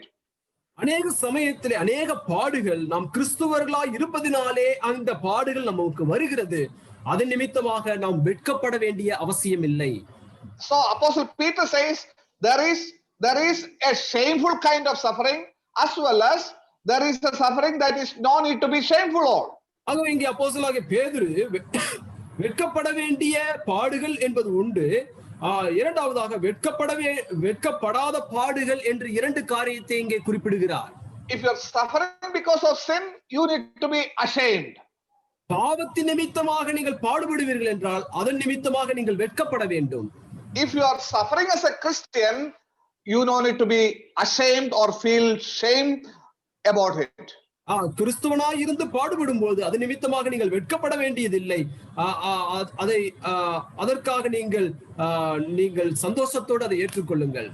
Yes, if you are suffering as a Christian, you need to feel honored by our Lord because we are suffering for the Lord. கிறிஸ்துவனாய் இருந்து பாடுபடும் போது அது உங்களுக்கு நன்மதிப்பை கொடுக்கிறது. கிறிஸ்து அங்கே உங்களை கனப்படுத்தக்கூடியவராக இருக்கிறார். It's an opportunity to bear wounds for him who was wounded for each one of us. நமக்கு ஒவ்வொருவருக்காக அங்கே காயங்கள் பட்ட நம்முடைய நேசருக்காக நாம் பாடுபடுதல் அல்லது காயங்களை ஏற்றுக்கொள்ளுதல் நமக்கு கிடைத்த ஸ்லாக்கியமாக இருக்கிறது. And that is what the experience of apostles in Acts chapter 5. இதுதானே அப்போஸ்தலர்களுடைய அனுபவமாக இருக்கிறது. அதை அப்போஸ்தலர் 5ஆம் அதிகாரத்திலே படிக்கிறோம். Yes, they were wounded, they were flogged down, and yet they considered it as an opportunity to suffer for the Lord. அவர்கள் அங்கே துரத்தப்பட்டார்கள், அவர்கள் அங்கே காயங்கள் அடைந்தார்கள், கிறிஸ்துவின் நிமித்தமாக அதை அங்கே அனுபவித்தார்கள். They never felt ashamed about it. அதை குறித்து அவர்கள் ஒருபோதும் வெட்கப்படவில்லை. Why? Because they were suffering as Christians for the name of the Lord Jesus Christ. ஏனென்றால் கிறிஸ்துவின் நிமித்தமாக, கிறிஸ்துவின் நாமத்தின் நிமித்தமாக அங்கே அவர்கள் பாடுகளை அனுபவித்தார்கள். So the fifth thing that we need to remember is most of the sufferings never bring ashamed situation in our life because we are suffering as Christians. அநேக பாடுகள் நாம் கிறிஸ்துவர்களாய் இருப்பதனாலே பாடுபடுகிறோம். அதனாலே அதை குறித்து நாம் வெட்கப்பட வேண்டிய அவசியம் இல்லை. And the sixth important thing we read in verse 17. ஆறாவது முக்கிய காரியமாக நினைவு கூற வேண்டியது 17ஆம் வசனத்திலே சொல்லப்பட்டுள்ளது. Suffering is timely and needed. அது பாடுகளானது இந்த நேரத்திற்கு அவசியமான ஒன்றாக இருக்கிறது. And suffering is timely and needed. இந்த அவசியமானது இந்த நேரத்திற்கு அவசியமான ஒன்றாக இருக்கிறது. Here we read that for it is the time for judgment to begin with the household of God. 17ஆம் வசனத்திலே நியாய தீர்ப்பு தேவனுடைய வீட்டிலே துவங்கும் காலமாய் இருக்கிறது. Yes, that means when it comes into the suffering, it is timely and it is needed in the life of the children of God. அங்கே பாடுகள் என்கின்ற அந்த காரியத்தை பார்க்கும் பொழுது தேவனுடைய பிள்ளைக்கு அது அது இந்த காலத்திற்கு ஏற்ற ஒரு காரியமாக அங்கே காணப்படுகிறது.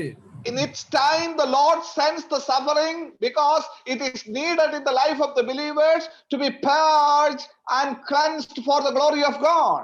ஆண்டவர் தம்முடைய பிள்ளைகளுடைய வாழ்க்கையிலே இந்த நேரத்தில் தானே அங்கே பாடுகளை அனுபவிக்கிறார். அதன் நிமித்தமாக அவர்கள் சுத்திகரிக்கப்பட்டு அங்கே அங்கே அங்கே பரிசுத்தமாக்கப்படுகிறார்கள். It's a clear picture that Apostle Peter is bringing from the book of Exodus. இதை அப்போஸ்தலனாகிய பேதுரு யாத்ராகம புத்தகத்தில் படத்தை இந்த இடத்திலே கொண்டு வந்து நிறுத்துகிறார். Yes, there the Lord, when the Lord sends the judgment, there he makes it very clear that first it begins with the people of God. அங்கே தேவன் நியாய தீர்ப்பை அனுப்பும் பொழுது முதலாவது தேவனுடைய ஜனங்களுக்கு அந்த நியாய தீர்ப்பை கொண்டு வருகிறார். He wants to cleanse them and he wants to make them clean from all the debts and he wants to prepare them. அங்கே அவர்களுடைய வாழ்க்கையில் இருக்கக்கூடிய அசுத்தத்தை எல்லாம் களைந்து அவர்களை சுத்திகரித்து அங்கே தம்முடைய நோக்கத்திற்காக அவர்களை அங்கே கொண்டு வருகிறார். So in the same way, when God sends these sufferings in our life, we need to understand that it is timely and needed according to the God in heaven. He sends it to clean us and keep us very close to him. ஆகவே நம்முடைய வாழ்க்கையிலே இந்த பாடுகள் வரும் பொழுது இது நம்மை சுத்திகரிப்பதற்கும் நம்மை ஒழுங்குபடுத்துவதற்கும் பரலோகத்திலிருந்து தேவன் தம்முடைய சித்தத்தை நம்முடைய வாழ்க்கையிலே அந்த நேரத்தில் தானே இந்த பாடுகளின் மூலமாக துவங்கக்கூடியவராக இருக்கிறார். And the seventh thing that we need to understand here is, ஏழாவது காரியமாக இங்கே நாம் பார்ப்பது என்னவென்றால், there is no comparison between what we suffer now and what the unrighteous going to suffer later. இது ஒருபோதும் இப்பொழுது நாம் அனுபவிக்கிற பாடுகளை அங்கே எதிர்காலத்திலே பாவிகள் அனுபவிக்கக்கூடிய பாடுகளோடு எந்த விதத்திலும் நாம் தொடர்பு படுத்த தேவையில்லை. Yes, there is no comparison at all. இது எந்த விதத்திலும் தொடர்பற்ற ஒன்றாக இருக்கிறது. What we suffer now and what unrighteous are going to suffer later, there is no comparison at all. இப்பொழுது நாம் எவ்விதத்திலே பாடுபடுகிறோமோ அதுவும் அங்கே பாவிகள் எதிர்காலத்திலே அங்கே அனுபவிக்கக்கூடிய பாடுகளும் எந்த விதத்திலும் தொடர்பற்றதாக காணப்படுகிறது. ஒப்புமைப்படுத்த தேவையில்லை. Yes, here the Lord sends the fiery ordeals in the righteous life to mold them to be more prepared for the coming of the Lord Jesus Christ. இங்கே ஆண்டவர் தம்முடைய பிள்ளைகளுக்கு பாடுகளை அனுப்புவது எதற்காக வென்றால் வரக்கூடிய தேவனுடைய வருகைக்கு அவர்களை அங்கே சரி பண்ணும்படியாக அங்கே அவிதமாக அங்கே பாடுகளை அனுப்புகிறார். We become mature through our sufferings. நம்முடைய பாடுகள் மத்தியிலே நாம் முதிர்ச்சி அடைகிறோம். We become more like Jesus Christ through our suffering. இந்த பாடுகள் மத்தியிலே நாம் இயேசு கிறிஸ்துவை போல மென்மேலும் அங்கே வளருகிறோம். But in the future the unrighteous is going to suffer for eternity in the eternal hellfire. ஆனால் எதிர்காலத்திலே பாவிகள் நித்திய காலமாக நித்திய நரகத்திலே அங்கே பாடுகளை அனுபவிக்க போகிறார்கள். Our fiery trials today on this earth and their fiery trials eternally, there is no comparison at all. இப்பொழுது நாம் அனுபவிக்கக்கூடிய அக்னி போன்ற இந்த பாடுகள் எதிர்காலத்திலே அங்கே பாவிகள் அங்கே அனுபவிக்கிற அக்னி போன்ற அந்த பாடுகள் எந்த விதத்திலும் ஒப்பிடத்தக்கவைகள் அல்ல. So that really helps us to understand the Lord's plan in our life. Rejoice even in the midst of our suffering. இது தேவனுடைய திட்டத்தை நம்முடைய வாழ்க்கையிலே அங்கே கொண்டு வருகிறது. ஆகவே பாடுகள் மத்தியிலே நாம் களிகூர்ந்து மகிழும்படியாக உதவி செய்கிறது. So 7 things are mentioned here to remember when the fiery trials comes in our lives.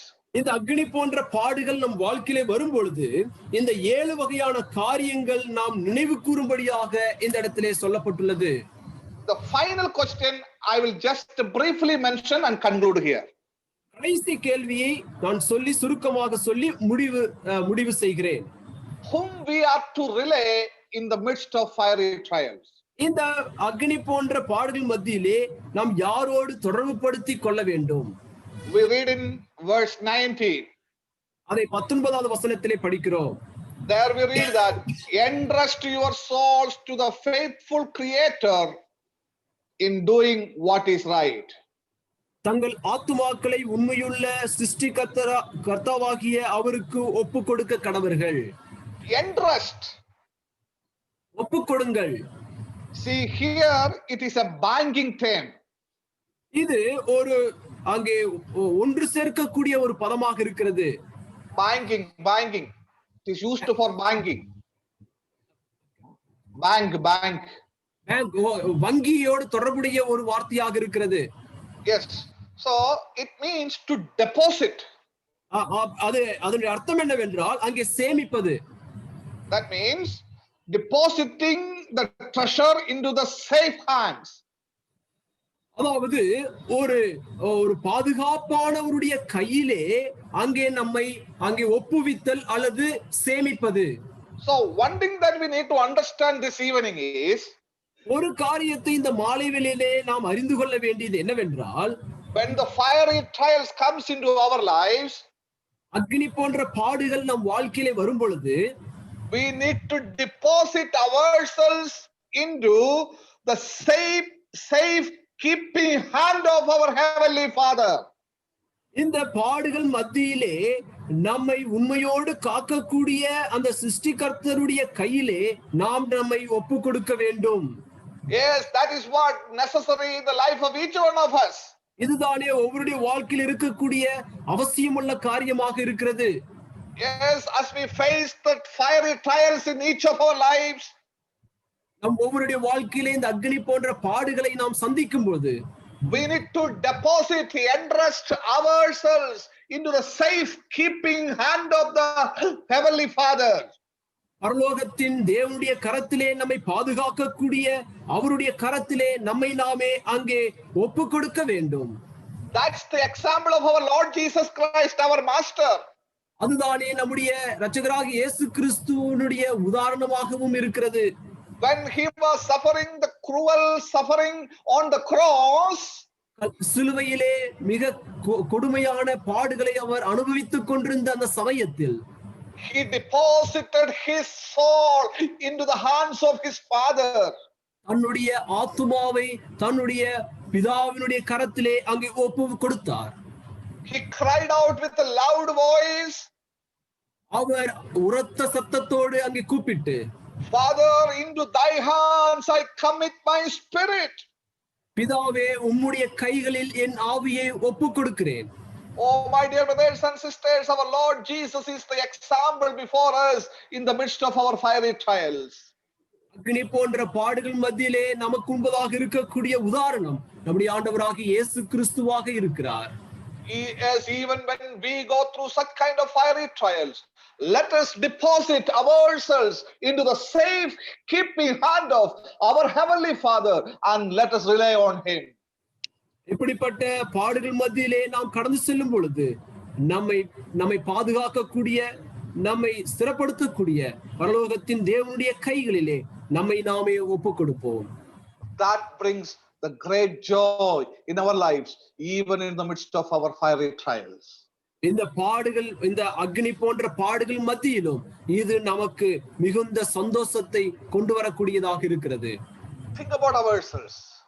நம்மை குறித்து சிந்தித்து பாருங்கள். How are we really facing the fiery trials in our lives? நம்முடைய வாழ்க்கையில இந்த அக்னி போன்ற இந்த பாடுகளை எவ்விதமாக சந்திக்கிறோம்? How do we react? எவ்விதமாக அதற்கு செயல்படுகிறோம்? Do we really remember the things that we need to remember in the midst of our fiery trials? இந்த அக்னி போன்ற பாடுகள் மத்தியிலே நினைத்து பார்க்க வேண்டிய காரியங்களை உண்மையாலுமே நினைவு கூறுகிறோமா? Do we really deposit ourselves into the safe keeping hand of our God in the midst of our fiery trials? இந்த அக்னி போன்ற பாடுகள் மத்தியிலே நம்மை மிக அழகாக பாதுகாக்கக்கூடிய பரலோகத்தின் தகப்பனிடத்திலே நாம் ஒப்பு கொடுக்கிறோமா? May the Lord help us with this word and enable us to examine our lives so that in the coming days we will rightly respond to all the sufferings that comes into our lives. ஆகவே தேவன் தாமே நம்மை பலப்படுத்துவாராக. இவைகளை நாம் சிந்தித்து பார்த்து வரக்கூடிய நாட்களிலே நாம் நமக்கு முன்னேறி செல்லும்படியாக அவர் உதவி செய்வாராக. Amen.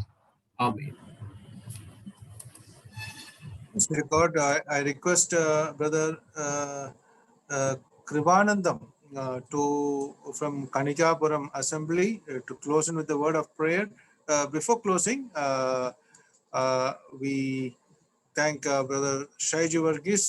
In the strength of the Lord, he has been able to deliver the word of God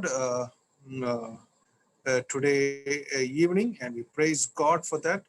And we give all glory to our living God.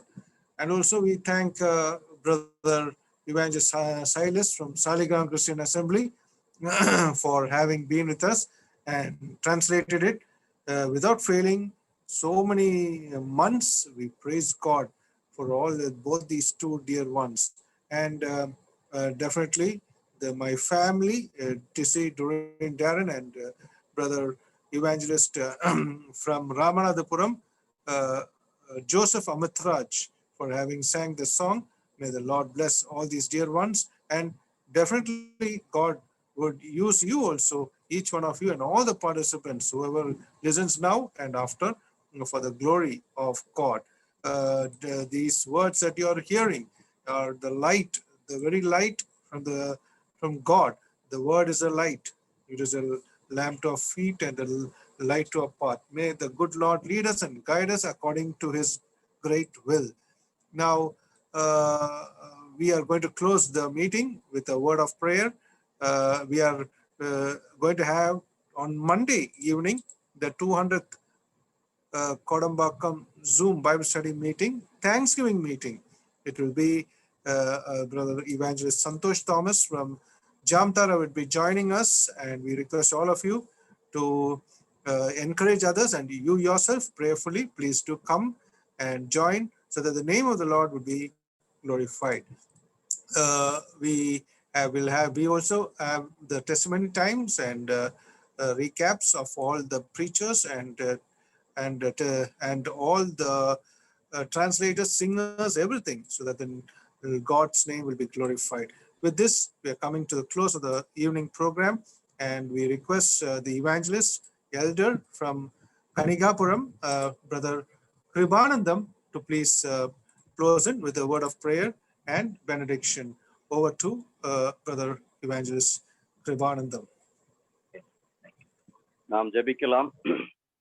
இரக்கத்தில் ஐஸ்வர்யமுள்ள நல்ல தகப்பனே, இந்த ஆசீர்வாதிக்கப்பட்ட நல்ல நேரத்திற்காக நன்றியோடு உம்மை ஸ்தோத்திரிக்கிறோம், உம்மை துதிக்கிறோம். ராஜாவே, நீர் ராஜாதி ராஜாவும் கர்த்தாதி கர்த்தாவும் ஒரு சேரக்கூடாத ஒளியிலே வாசமா இருக்கிற தேவனா இருக்கிறீர். அதற்காக நன்றி செலுத்துகிறோம். இந்த நேரத்திலே கர்த்தாவே, கோடம்பாக்கம் சபையின் மூலியமாக கர்த்தாவே உம்முடைய தாசனை நீர் கர்த்தாவே பயன்படுத்தி கொண்டு வருகிறீர். அதற்காக நன்றி செலுத்துகிறோம். ஒவ்வொரு நாளும் ஒவ்வொரு ஊழியக்காரரும் விஷயங்கள் கர்த்தாவே அறிவிக்கப்பட்டு கொண்டிருப்பதற்காக நன்றி செலுத்துகிறோம். இன்றைய நாளிலும் உடைய தாசன் கர்த்தாவே டாக்டர் ஷேஜு வர்கீஸ் அவர்களை கர்த்தாவே உடைய ஊழியக்காரரை எடுத்து நீர் வல்லமையாய் நீர் பயன்படுத்தினீர். அதற்காக நன்றி செலுத்துகிறோம். ஆம் கர்த்தாவே, பேதுரு நிருபத்தில் நாங்கள் தியானித்த வண்ணமாக அக்னியை போல மகா பாடுகள் உபதிரவங்கள் வரும்போது நாங்கள் கர்த்தருக்குள்ளாக எப்படியாக களி கூர்ந்து நிலை நிற்க வேண்டும் என்பதை குறித்து பவுல் சீலானுடைய வாழ்க்கையை எங்களுக்கு மாதிரியாக கொடுத்திருக்கிறீர். அநேக பரிசுத்த வான்களுடைய வாழ்க்கையை எங்களுக்கு மாதிரியாக கொடுத்திருக்கிறீர். ஆம் கர்த்தாவே, பாடுகள் மத்தியிலே பரமன் இயேசுவை நாங்கள் பாடி துதிக்கக்கூடியவர்களாக காணப்பட கர்த்தாவே இப்பேற்பட்ட அக்கினியை போல உபதிரவங்கள், பாடுகள் நாங்கள் சகித்து உம்முடைய வருகைக்கு நாங்கள் ஆயத்தப்பட்டு அநேகர்களை ஆயத்தப்படுத்தக்கூடியவர்களாக எங்களை கர்த்தாவே நீர் ஆயத்தப்படுத்த வேண்டும் என்று கூட நாங்கள் செபிக்கிறோம். அருமையான தாசனை நீர் மறைத்து நீர் வெளிப்பட்டீர், அதற்காக நன்றி செலுத்துகிறோம். இப்பேற்பட்ட கர்த்தாவே இந்த கடைசி நாட்களிலே நாங்கள் வாழ்ந்திருக்கும் பொழுது எங்களுக்கு கர்த்தாவே சபைகள் மூலியமாக கர்த்தாவே ஊழியத்தின் பலனாக அநேக பாடுகள், உபதிரவங்கள் நாங்கள் கர்த்தாவே எதிர்கொள்ளும் போது கர்த்தருக்காக உறுதியாய் நிலைநிற்கக்கூடியவர்களாக நாங்கள் கர்த்தாவே அப்படியாக செயல்பட நீர் கிருபை பாராட்டும். மொழிபெயர்த்த உடைய தாசன் சைலஸ் அவர்களுக்காக நாங்கள் செபிக்கிறோம். நீர் தாமே உடைய தாசனை நீர் பயன்படுத்தி நீர் அதற்காக ஸ்தோத்திரிக்கிறோம். அப்படியாக கர்த்தாவே பங்கு பெற்ற யாவருக்காக நன்றி செலுத்துகிறோம். பல சபைகளில் இருந்து பாரத்தோடு கலந்து கொண்டு உடைய மெல்லிய சத்தத்தை உடைய தாசர்கள் மூலியமாக கேட்கும்படி நீர் அருள் செய்தீர், அதற்காக ஸ்தோத்திரம். மண்டே அன்னைக்கு சந்தோஷ் தாமஸ் அவர்கள் கர்த்தாவே ஜம்தாரால இருந்து செய்தி கொடுக்க இருக்கிறார். உடைய தாசனையும் நீர் மறைத்து நீர் வெளிப்பட வேண்டும் என்று அநேகர்களுக்கு பயனுள்ள வார்த்தைகளை எங்க கொடுக்க வேண்டும் என்று கூட நாங்கள் ஜெபிக்கிறோம். இந்த ஊழியத்தை பொறுப்பேற்று செய்கிற அருமையான சந்தோஷ் ஜான்சன் பிரதர் அவர்களுக்காகவும் அவருடைய குடும்பத்தாருக்காகவும் ஊழியங்களுக்காக நாங்கள் ஜெபிக்கிறோம். உம்முடைய கரம், உம்முடைய பாதுகாப்பு அவர்களோடு கூட இருந்து மட்டும் வழிநடத்தி கொண்டு வருகிறீர், அதற்காக ஸ்தோத்திரம். இம்மட்டும் எங்களோடு கூட உம்முடைய தாசன் மூலியமாக கர்த்தாவே எங்க மதியில இடைப்பட்டீர், அதற்காக ஸ்தோத்திரம். இந்த கூட்டத்தை துவக்கத்திலிருந்து முடிவு பரியந்தம் உம்முடைய ஆளுகை, தெய்வீக பிரசன்னம் எங்களோடு கூட இருந்ததுக்காக நன்றி செலுத்துகிறோம். எங்களை தாழ்த்து ஒப்பு கொடுக்கிறோம். நாளை தினத்தில் எங்களுடைய கர்த்தருடைய நாளிலே கர்த்தாவே எங்களுடைய சபைகளிலே எங்களை தேவனை ஆராதிக்கும்படி எங்களை ஒவ்வொருவரையும் நீர் ஆயத்தப்படுத்துவீராக.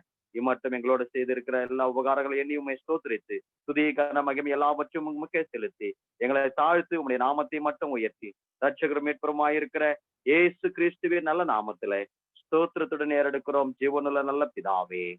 ஆமேன், ஆமேன், ஆமேன். பிதாவாகிய தேவனுடைய அன்பும் குமாரனாகிய இயேசு கிறிஸ்துவானுடைய கிருபையும் பரிசுத்த ஆவியானவருடைய அந்யோன்ய ஐக்கியமும் இப்பொழுதும் எப்பொழுதும் விசேஷமாக கர்த்தாவே சந்தோஷ் ஜான்சன் அவர்களுடைய குடும்பத்திற்கும் செய்து கொடுத்த தாசனுக்கும் பங்கு பெற்ற யாவரோடும் என்றென்றுக்கும் சதா காலங்களில் இருப்பதாக. ஆமேன், ஆமேன். Thank you. Thank you, Brother Kribanandam from Kanikapuram Assembly in Chennai. May the blessed Lord be with him and his family and the assembly where he is in fellowship. We give all glory to God for the closing prayer. Now we are signing off from here. With this, we shall see, God willing, tomorrow. Tomorrow is the Lord's Day. Let us be prepared for the Lord's Day. And after that, God willing, we shall see day after tomorrow evening at 6:45. Till then, may the good Lord be with each one of us. God bless.